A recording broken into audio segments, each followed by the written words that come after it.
What's up, guys? Glenn with Glenn's Auto Performance here. I've got another quick LS tech tip for you today. And I wanted to talk about an important part that I always like guys to replace when they're doing their cam swaps, and I'm going to show you what that is. So this is the camshaft retainer plate for the LS. It also fits the Gen 5 LT. And this is something that is often overlooked with a cam swap that I wanted to make sure you guys are aware of its function and let you know why I recommend replacing it as part of your cam swap. So I'll post a link to this. It's about $40 part online. It's really not that expensive, but it serves two really important purposes in the LS engine. Obviously, it retains the camshaft in the block, hence the name cam retainer plate. But more importantly, it's got this gasket on the back side of it that seals two of the main oil galleries in the LS engine block. So this part bolts right here where your camshaft slides in, and that gasket on the back side of it seals this port right here where it crosses over from one side of the block to the other.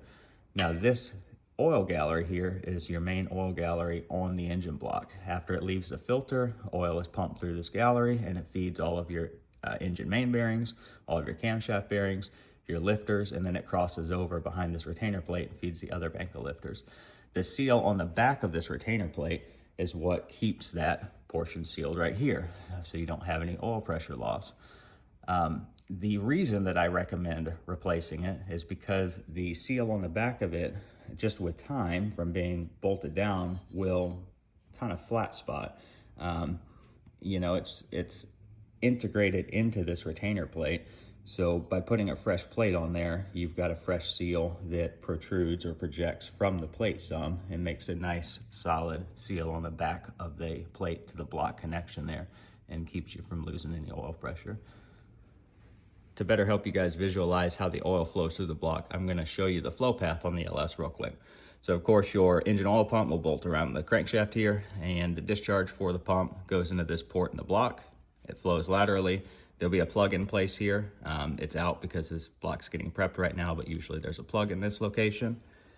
It makes a turn and it runs down the side of the block. You can see the gallery cast in place there. Travels down the side of the block all the way to the back where it hits the engine oil barbell, the diverter valve, which sends it through the filter. The oil gets filtered and comes back into the engine block here. And in the rear, it travels upwards. You can sort of see it cast in place there. It travels upwards in this oil gallery. And that oil gallery connects to the back of that port that we were looking at in the front that the cam retainer plate seals. The rear cover has a similar crossover on the back, and part of the rear cover gasket has a similar looking seal, so it can cross over in the back and feed the other bank of lifters.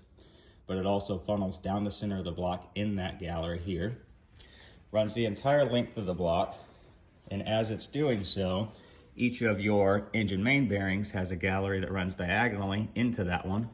That's what feeds oil to the engine main bearings. Each of the cam bearings has a port on that same gallery that runs diagonally, feeds each of the cam bearings. And then, of course, we just talked about it, the retainer plate up front is what seals it so that it can cross over to your other bank of lifters as well. So hopefully that's helpful for you guys. If you got any questions, post them in the comments below. But don't forget your retainer plate next time you're doing a cam swap. Get a fresh one on there, make sure you got a good solid seal, and it'll keep you from having any headaches down the road.